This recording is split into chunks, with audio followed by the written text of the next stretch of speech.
Pues buenas tardes, continuamos en nuestro programa Más de Uno y ahora vamos a hablar sobre el Camino de Santiago. Bueno, estamos en julio, dentro de poco es 25 de julio, eso quiere decir que es el día del patrón, me están soplando por aquí, es el patrón de España, ¿verdad? Eso es. Sí, Y sí, sí. eso es. Y bueno, y el día de Santiago. El año pasado fue Jacobeo, 2021, y se prorrogó hasta este año, 2022, por motivos de la pandemia. Aquí lo tengo. Es el día del apóstol Santiago. Bien dicho así. Bien. Y tengo conmigo hoy aquí a Antonio Céspedes, presidente de la asociación Villae Naevae Camino de la Frontera, Sí, y comendador de la Orden Santiaguista de Villanueva del Río. exactamente. Eso es. También tengo a Laureano Tomás, tesorero de la Encomienda de Santiago de Villanueva del Río y de la Asociación Villae Naevae de la Ruta Jacobea Camino de la Frontera. Buenas tardes. Ambos de Villanueva del Río. Exactamente. Bueno, Está bien dicho. Laureano es de Cantillana, ¿no? Sí. Vale. Y luego tenemos también pero ya por teléfono, lo tenemos por teléfono, a José Antonio. José Antonio, buenas. Buenas tardes. Bien. José Antonio, pues bueno, actualmente está jubilado y ha sido maestro y director del Colegio Miguel de Cervantes y Sí. es miembro de la Asociación de Amigos del Camino de Lora del Río. Así que tengo aquí a los tres que nos van a hablar sobre el Camino de Santiago y más concretamente sobre el Camino de la Frontera. Ajá, así es. Vamos a hablar sobre el Camino de la Frontera. Y comenzamos. Voy a empezar por ti, Antonio. Vale. ¿Por qué se considera o por qué se llama el Camino de la Frontera? Bien, en un principio, el Camino de la Frontera no deja de ser lo que era la banda morisca o la frontera que existía en todo el arco fronterizo entre el Reino de Castilla y el Reino de Granada, Ujú. que abarca desde la línea de la Concepción hasta Murcia, haciendo un arco describiendo por el Reino Antiguo de Granada. Ahí había una franja, que era la frontera, la banda, antigua banda morisca, y ahí había un montón de tira y afloja, os podéis imaginar, 250 años de frontera, y eso permitió que ahí hubiera una serie de interconexiones entre lo que es la cultura cristiana y la cultura musulmana, que crea una identidad y crea un movimiento y crea unas raíces. Ahí hay una serie de poblaciones fronterizas, Arcos de la Frontera, Jerez de la Frontera, Pruna, Algámita, todos durante la Reconquista fueron muy importantes porque eran un primer freno frente a las incursiones musulmanas y un punto de apoyo para las incursiones cristianas sobre tierras musulmanas. Después había una segunda línea de defensa, que serían las poblaciones más importantes, que estarían en ese ámbito, estarían Écija, Carmona, Lora, que servían de habituallamiento y de apoyo logístico para las poblaciones a pie de frontera. Y luego, evidentemente, había otro punto de apoyo más importante, que eran las capitales de los tres reinos, eran Sevilla, Córdoba y Jaén, y las cabeceras de las órdenes militares, la de Santiago, la de Alcántara y la de Calatrava.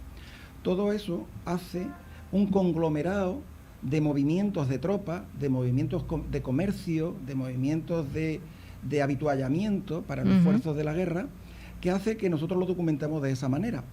Evidentemente, allí había que mantener un sistema de caminería que permitiera, tanto en la banda cristiana y en la banda musulmana, un mínimo de servicios de habituallamiento. Esos son los caminos de la frontera. Y está documentado a través de los castillos, fortalezas, torres atalayas, el castillo de Lora, que se está restaurando ahora, o se ha terminado de restaurar, o sea, del cual nosotros tuvimos el honor de colaborar también en su momento. Y después está un peregrino importante, que es el que justifica todos los caminos mozárabes, que son los caminos del sur sobre Santiago de Compostela. En este caso está Bernardo José de Aldrete, canónigo de la Catedral de Córdoba. Este hombre hace un itinerario muy sui generis, un hombre con poder económico, un canónigo de la Catedral de Córdoba, y hace un itinerario entre que llega de Córdoba a Écija, de Écija a Carmona, de Carmona a Villanueva, cruza la Barca, continúa hacia el norte, llega a Constantina y después continúa a Zuaga, Trujillo y demás. Entonces, este hombre es el que escribe el itinerario y todos los caminos de Santiago del Sur se basan en este hombre, Bernardo José de Aldrete, de 1612. A partir de ahí, hilvanando este esfuerzo, nosotros, uniendo la banda morisca con el itinerario de Bernardo José de Aldrete, entendemos que había un medio de comunicación de todas las poblaciones de las órdenes militares con sus cabeceras, en este caso la Orden de Santiago. La Orden de Santiago, que como bien sabéis, pues tiene unas propiedades durante toda la Edad Media muy superiores a cualquier otra orden militar en España. La Orden de Malta aquí tiene el Bailío de Lora, y Lora, Tocina, Setefilla, pero que la Orden de Santiago tiene muchas más, a todo el arco de la frontera. Y además es preponderante en la relación con la corona. Si el gran maestre de la Orden de Santiago, Pelay Pérez Correa, pues es el gran conquistador con Fernando el Santo de todo el Valle del Guadalquivir, que es el que conquista, junto con el rey, Lora, Cantillana, Villanueva, Alcolea y todo el Valle del Guadalquivir, hasta prácticamente llegar a Tarifa. Eso hace que haya una continuidad histórica en cuanto a la caminería, porque las poblaciones había que asentarlas, había que dotarles de habituallamiento, por decirlo de alguna manera, y además había una comunicación expresa de los mercedarios y los trinitarios que se dedicaban a utilizar ese camino bajo el amparo de la Orden de Santiago para recuperar prisioneros cristianos. Es decir, la familia pedía autorización para solicitar un dinero a los vecinos para rescatar a su prisionero. Y entonces se lo entregaban a un mercedario o a un trinitario, y este hombre, trinitario o mercedario de un convento, se acercaba a Granada y se ponía en contacto con las autoridades musulmanas para recuperar a ese cristiano. Y si no tenía dinero suficiente, se ofrecía a cambio. Para hacer ese itinerario tenía que contar con el aval y el apoyo de las órdenes militares, y en este caso de la Orden de Santiago, porque si no, como llevaba dinero, lo robaban. Uh-huh. Aprovechando, esto forma parte del título de la conferencia que voy a dar en noviembre en Los Santos de Maimona sobre la orden de la caminería, en la protección de la Orden de Santiago en la caminería en Andalucía. Uh-huh. Dicho eso, esto se justifica todo. Entonces, claro, Lora del Río, en este caso, pues es cabeza de puente, como no podía ser de otra manera, y cruce de caminos también, tanto entre Sevilla y Córdoba como entre el sur y el norte. Lora con Constantina tiene una comunicación directa, uh-huh. Con Villanueva también. De hecho, hay pleitos entre el prior de Lora del Río con Villanueva, con el marqués de Villanueva por el tema de la barca. La barca de Villanueva, hasta el punto que llega a conseguir la tercera parte de los ingresos de la barca de Villanueva. Pero bueno, y aquí en 1434 se celebra una conferencia, por decirlo de alguna manera, de las órdenes militares, la corona y el prior de Lora, de manera que se pusieran de acuerdo para que pagaran el peaje del ganado solo una vez en origen, de manera que llevara el salvoconducto, que es el origen de las credenciales hoy en día. Uh-huh. No me voy a extender más porque si no voy a hablar yo solo. No, estamos muy acostumbrados, bueno, a los caminos, o los que hacemos caminos habitualmente, los caminos más conocidos, ¿no? El francés, el portugués, el inglés, el primitivo. Claro. Pues este es más primitivo. Claro, todavía. Por eso te iba a decir que este camino, que a lo mejor nos parece nuevo, pero que no es tan nuevo, ¿verdad, Laureano? Bueno, la historia lo que nos dice es que el boom del tránsito en la edad moderna ya, en el siglo XX, de lo que conocemos por los caminos jacobeos, se inicia pues hace aproximadamente unos 55 años aproximadamente, o incluso algo menos.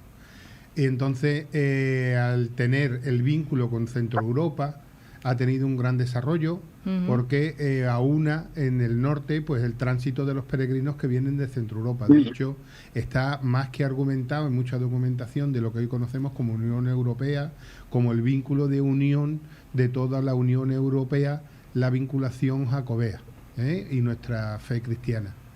Este vínculo, o sea, este camino de la frontera, del cual tratamos hoy, y muchos de los otros, o del resto de lo que llamamos mozárabes, que están en Andalucía, que parten de Almería, que parten de Málaga, etcétera, etcétera, no dejan de tener su origen, no en el peregrinaje en sí mismo hacia Santiago, tanto como acaba de explicar Antonio, en su origen en el función de suministro y abastecimiento de los acuartelamientos que entenderíamos hoy, es decir, de los puestos avanzados de todas las órdenes militares, tanto para la repoblación una vez conquistado el territorio como para mantenimiento de esa frontera. En el caso concreto del Camino de la Frontera, nace, aunque hoy Gibraltar no sea español todavía, o de nuevo, mejor dicho, que sería la expresión, de nuevo, el camino nace ahí en el Peñón de Gibraltar, dado que ese era el hito que ejercía de frontera en lo que es el Reino de Granada. Hoy hablamos de la línea de la Concepción hoy, y entonces todos esos caminos, y si los miramos al revés, la historia nos dice que se crean los frates, que es el origen de la Orden de Santiago en Cáceres, conforme va bajando hacia el sur, lo que hemos denominado la Reconquista, y luego va generando asentamientos de encomienda, como es en Llerena, que se consolida como una gran sede de encomienda, mientras se va bajando hacia el sur, donde llegamos hasta el Algarve, mucho antes incluso que se funde el Reino de Portugal, llega a todo lo que hoy conocemos por Niebla, por Huelva, por Sevilla, como bien ha apuntado el comendador Pelay Correa, junto con el almirante Bonifaz, junto con el rey Fernando III, es el que sube por el río Guadalquivir y conquista Sevilla, o sea, y eso es Orden de Santiago.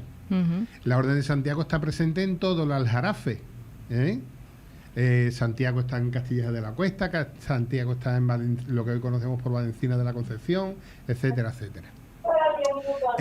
Y por supuesto va avanzando a todo lo que es lo que hoy conocemos, que todavía queda ese resto que muchos no saben por qué. Existe un pueblo que se llama Jerez de la Frontera, Conil de la Frontera, sí. Chiclana de la Frontera, Morón de la Frontera, Vejer de la Frontera, etcétera, etcétera, etcétera. Y ese Frontera ha quedado a fecha de hoy inscrito como nombre, como topónimo de esos pueblos, en el origen aquel de ser la frontera del Reino de Granada con el Reino de Castilla. Y en base a ese traslado de lo que hoy llamaremos el cuartel general de retaguardia o el cuartel de el puesto de mando avanzado, que quedó en la encomienda de Estepa, que Estepa también estaba en lo que era la frontera, entonces, y Villanueva del Río, que hubo en su tiempo, con tres funciones muy diferenciadas. Llerena era lo que se consolidó como capitalidad, porque estaba en territorio conquistado, nunca mejor dicho, en una retaguardia muy atrás, donde se consolida la población, se consolida las instituciones y demás. Luego Villanueva del Río está a la orilla del río Guadalquivir, donde hay prados, donde hay pastos, donde se puede criar ganado, donde se pueden asentar familias, donde hay agua, y es una retaguardia cercana a Estepa, donde los heridos, de hecho, quedan restos del hospital que se consolidó en Villanueva del Río, para el trato de los heridos y enfermos que hubiera en el frente, y una consolidación de la encomienda de Estepa, que sería lo que hoy sería el frente de guerra, no entendiendo como hoy vemos las guerras por la tele, sino donde las incursiones eran periódicas entre tanto los musulmanes en territorio cristiano como los cristianos en territorio musulmán, y ese territorio fronterizo era, como en todo conflicto, una línea muy movible. Entonces, nuestra situación hoy con el tema de la encomienda, habernos constituido como encomienda, pues porque entendemos que los caminos jacobeos tienen absoluta finalidad cristiana, es decir, son un nexo de unión cristiano. Todo lo que hemos ido documentando y elaborando y asentando en la filosofía de la creación o la recreación de este camino va de puerta de una iglesia a puerta de otra iglesia. No vamos de lugar civil a lugar civil, sino después cada uno hace el camino con la vinculación que le estime oportuna. Pero el fondo, que es jacobeo, que es santiaguista, que es cristiano, pues entonces las etapas están diseñadas de puerta de una iglesia a puerta de una iglesia, que en el caso concreto de aquí de Lora del Río, el inicio final de etapa está en la puerta de la iglesia de Nuestra Señora de la Asunción. Sería el inicio y final de etapa aquí en Lora del Río. Ahora voy contigo, José Antonio. Sí. José Antonio. Estaba embobado escuchando a estas dos personas porque la cantidad de datos que aportan es impresionante. Sí, He tenido el gusto de conocer a una de ellas, Antonio Céspedes. No tengo todavía el gusto de conocer a la otra, pero es apabullante como saben de este tema. Pues sí. José Antonio, la asociación que tú perteneces, la Asociación de Amigos del Camino de Santiago de Lora del Río, estáis haciendo ahora precisamente el Camino de la Frontera, ¿es así? Sí, efectivamente. Llegamos en junio, llegamos a Nuestra Señora de la Asunción como última etapa antes de descansar ya hasta octubre, el 8 de octubre que comenzamos con Lora del Río, Villanueva del Río y Minas, la siguiente etapa, sí. ¿Y qué os está pareciendo?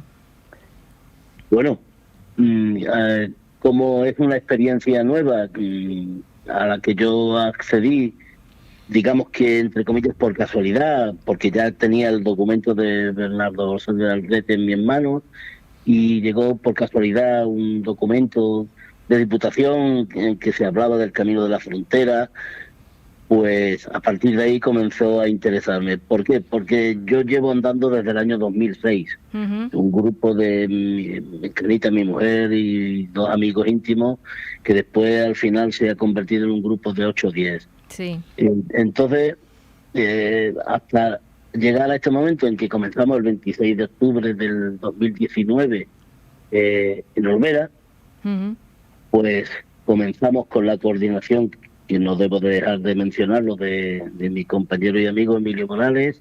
Pues comenzamos en Olvera a este camino. El camino, detrás de este camino hay un montón de horas en las que han participado las personas que están ahí presentes y otro montón de personas para que sea lo más llevadero posible. Como son señalizaciones que muchas veces la climatología y la propia erosión quita de en medio, pues a veces hay pequeñas dificultades que tratamos de solventar o tratan de solventar con los tracks modernos de las aplicaciones, ¿no? Y que sirven de orientación. Pero lo que se está tratando de hacer ahora y se va, creo, a conseguir en un tiempo prolongado, a lo mejor no muy largo, sino más bien corto, es que esos caminos, ya está aprobado por Diputación, que los mojones correspondientes estén pronto en su sitio y sea mucho más llevadero el poder hacer dichas etapas.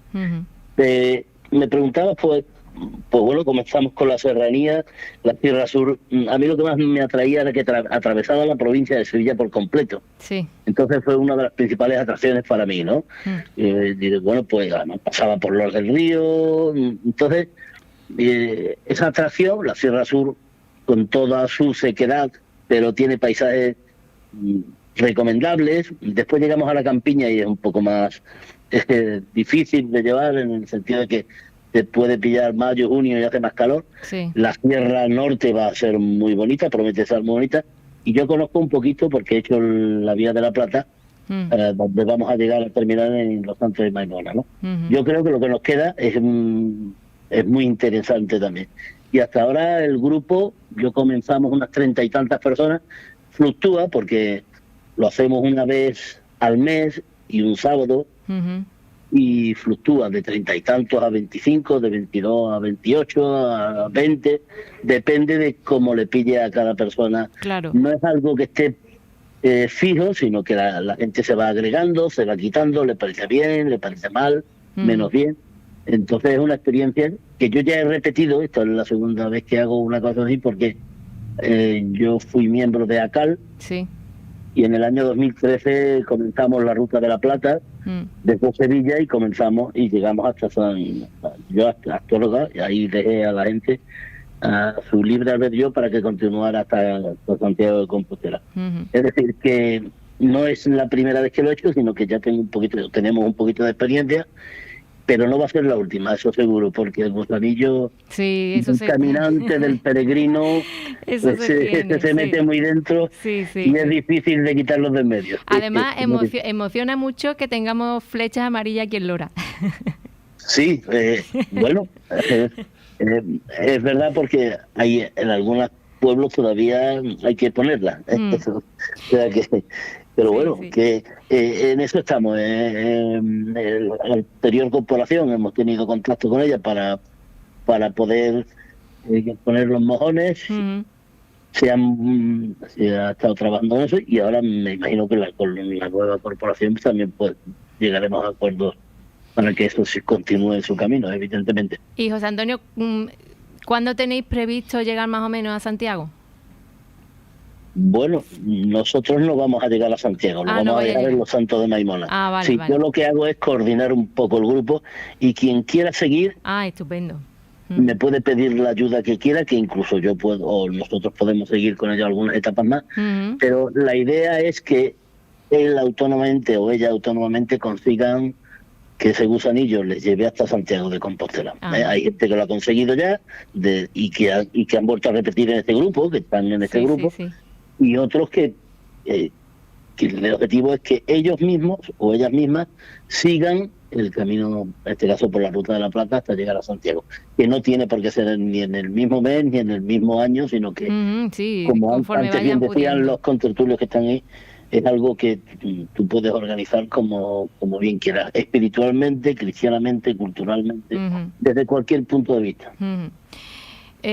Antonio, ¿cómo surgió la idea de investigar y de documentarse en este camino?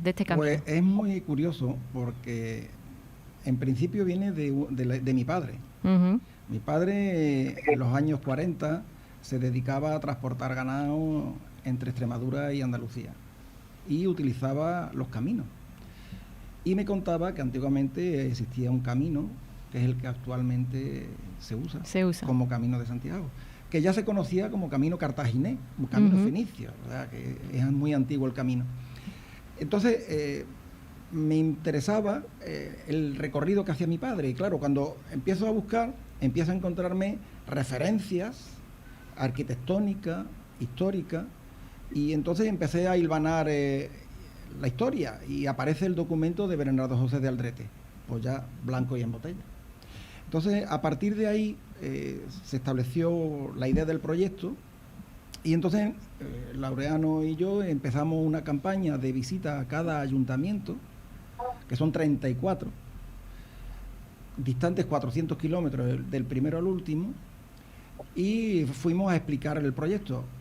Todo aquel municipio que se quiso integrar, pues fue bienvenido. Incluso algunos no vieron la idea correcta y no se integraron. Y hoy en día el Camino de la Frontera ya es una realidad y pasa por donde pasa. Y es cierto que habría que buscar la integración de otros municipios, pero bueno, con el tiempo... Poco a poco. Y dicho eso, pues hemos recorrido estos 400 kilómetros unas pocas de veces andando, con la brocha y el cubo amarillo, pintando flechas, y con la pandemia nos ha paralizado mucho, y se necesitaba ahora el repaso de las flechas amarillas. Pero durante la pandemia hemos colaborado con la Diputación para el trabajo de geolocalización de todos los mojones en el Camino de la Frontera, así como todos los caminos de Santiago por la provincia de Sevilla, del librito ese que... Sí, lo tengo aquí. Entonces, bueno, pues ya están, se verá. Están todos los caminos de la provincia de Sevilla, son 6, y pues nosotros hemos colaborado a la geolocalización. Ya están todos los mojones geolocalizados, y en breve, como ha dicho José Antonio, pues la propia Diputación procederá con la colaboración de los municipios a la instalación de los mojones en los pueblos. Y en aquellos pueblos que todavía no tienen el monolito hecho de inicio y final de etapa, pues se procederá a la visita para que se pueda construir. Aquí en Lora, concretamente, los azulejos fueron entregados en su momento en el ayuntamiento para cuando fueran construidos, que se pusieran, y estamos a la espera de que se haga. Es cierto que al haber un cambio del equipo consistorial, pues evidentemente se establecerá un contacto con el equipo, con el alcalde, para explicarle este proyecto, que me consta que tiene noticia por parte de la Diputación del esfuerzo que se está haciendo. Yo creo que el futuro es halagüeño, porque uno de los principios que nos ha movido de una manera altruista y filantrópica, porque lo tengo que decir así, no buscamos fin económico y no hemos recibido ninguna financiación de ninguna entidad, con lo cual es un esfuerzo importante, y llevamos como 10 años. Este año hacemos el 10º año de este esfuerzo. Lo que nos movía mucho es un estudio que hicimos hace 20 años sobre la despoblación de los pueblos de Andalucía. Y veíamos que iba a llegar a la situación que tenemos ahora. Entonces nosotros hemos buscado revulsivos, que este camino no va a resolver el problema, pero sí va a ayudar a canalizar, dinamizar y a proyectar nuestros pueblos de cara a que puedan dinamizar eso que estamos hablando, la gastronomía, el patrimonio y la riqueza cultural que tiene cada pueblo, que es impresionante. Es que el camino a nivel económico es muy importante. Claro, pero nos lo tenemos que creer también. Claro. Porque aquí tenemos Lora, que tiene un montón de importancia económica en la zona, pero si me permite, yo quiero mucho a Lora, pero le tengo que decir que Lora vive hacia adentro. Y siendo la capital de Lora, debe conocer los pueblos de su entorno. Entonces, bueno, pues eso es un poquito que yo quiero también reivindicar. Un tironcillo de oreja. Un tironcillo de oreja a Lora, porque Lora, siendo la capital, podía también ejercer de capital. Claro. Y eso, bueno, en ello estamos también. Dicho eso, pues todos los equipos de gobierno, de todos los ayuntamientos, sea del signo político que sea, nos han abierto las puertas. Tengo que decir que sobremanera Estepa, Llerena, Lora, incluso ahora en el próximo equipo de gobierno tendremos una reunión, pues hablaremos del tema. Y espero que dentro de poco, porque ya hay caminantes, ya hay peregrinos por aquí por Lora, ya han pasado mucho, y ahora mismo van a empezar 27 peregrinos desde Estepa el día 23. Van a salir de Lora 7 peregrinos en breve también. Y el día 5 de septiembre van a salir 48 peregrinos en dirección a Santiago de Compostela. Con lo cual, a pocos que hagamos, yo creo que podremos hacer algo más. Por supuesto que sí. Una última cosita, Laureano, en poquitos minutos. Por lo que sé, existe una estela romana. ¿Una? Estela, no sé si lo estoy diciendo bien. Una estela romana donde ahí está escrito un símbolo que se identifica con el distintivo de Jacobeo. Sí. ¿Me lo explicas tú? Pero ¿es lo del artesonado? No. La estela esa... ¿Qué puede significar eso? Pues eso significa que los caminos de Santiago, que está en el Museo de Arte Romano de Mérida, significa que ni más ni menos Jacobo ya se conocía antes de que todos los caminos de Santiago existieran. Sí. Es decir, había un itinerario de peregrinación desde el sur de España hacia el santuario de Santa Eulalia, acogida a Santiago en Mérida. Y ese lo recoge la tradición y lo recoge la Orden de Santiago, cuyo patronazgo los fratres de Cáceres se encomiendan a Santa Eulalia. De hecho, hoy en día, el pueblo de Santa Olalla del Cala toma el nombre de Santa Eulalia, Santa Olalla. Y hay muchas patronas de muchos pueblos de Santa Eulalia precisamente por eso. Y ese monolito, o esa estela que hay en Mérida, nos sirve para certificar que esos caminos que utilizaban los cristianos bajo el dominio musulmán, con la conquista musulmana, utilizaban esos caminos por uno de los 3 motivos: o porque iban de peregrinación, o porque huían, o porque se refugiaban. Porque los cristianos, cuando en la invasión musulmana, solamente tenían 3 posibilidades: o se rendían, o huían, o luchaban. Y si luchaban, morían. Y usaban estos caminos para permitir esa supervivencia que permite a futuro el aumento poblacional del norte de España para permitir la posterior reconquista. O sea, es una cadena continua. Sí. Una cadena. Bueno, pues yo creo que nos habéis dado una información muy amplia. Sí, Dile, venga. Sí. Me gustaría decir que el día en noviembre se van a celebrar las segundas jornadas jacobeas del Camino de Santiago de la Frontera en Los Santos de Maimona. Ello contempla, la primera fue en Estepa el año pasado y la segunda en Los Santos de Maimona, que contempla una serie de actividades senderistas al uso y conciertos, actividades en los colegios de las poblaciones y una serie de conferencias que tratamos que para el año que viene sea en otro pueblo. A ver si puede ser en Lora. A ver, ojalá, claro que sí. Laureano. Yo quería añadir, dado que me has presentado como tesorero de la encomienda, sí, la parte económica, que es la que, como ha ido apuntando en el interés de nuestro primitivo objetivo, viendo las posibilidades que había de despoblamiento y de decaimiento de la economía, tanto en la zona norte de la provincia de Sevilla como en la zona sur, etcétera, etcétera, pues que esto puede significar un revulsivo en algún sitio, una generación de actividad económica, que estamos en el siglo XXI, no nos equivoquemos, dentro de que nosotros perseguimos nuestro objetivo cristiano, nuestro objetivo de introspección, etcétera, etcétera, pero al final también, si sirve para un movimiento económico, que es lo que echan en falta muchos de los dirigentes políticos, que en las reuniones que hemos ido generando con las alcaldías, en las distintas sucesivas reuniones a lo largo de todo este proyecto, nada se hace en un momento. Claro. Pero yo siempre les planteo una cosa, tampoco hacen falta grandes inversiones. Es decir, hay pueblos como Lora, porque ya que estamos aquí, que tiene infraestructura, como puede ser hoteles, hostales, puede haber casas que arrienden habitaciones y tal, todo eso puede dar cobijo a peregrinos. Hay más que suficiente, lugares de hostelería para comer, cenar, establecerse, comprar comida, etcétera, patrimonio. Y patrimonio para visitar, estar y quedarse unos días, por poner un ejemplo de eso. Y hay pueblos donde no tiene esa infraestructura, pero es muy raro a fecha de hoy que un pueblo no tenga instalaciones deportivas, con duchas. Pues con una mínima inversión, que quepan 6 camas, las duchas del polideportivo ya están construidas. Solo hay que abrirle una puerta con 2 cerraduras. Una que se cierra para que los lugareños usen el polideportivo y otra para cerrarlo en el horario que lo usen los peregrinos. Y ya está. No hay que enfrascarse en que hay que buscar millones de euros en construir un albergue, buscar personas para el albergue, etcétera, etcétera. Ojalá haga falta un albergue de 100 plazas.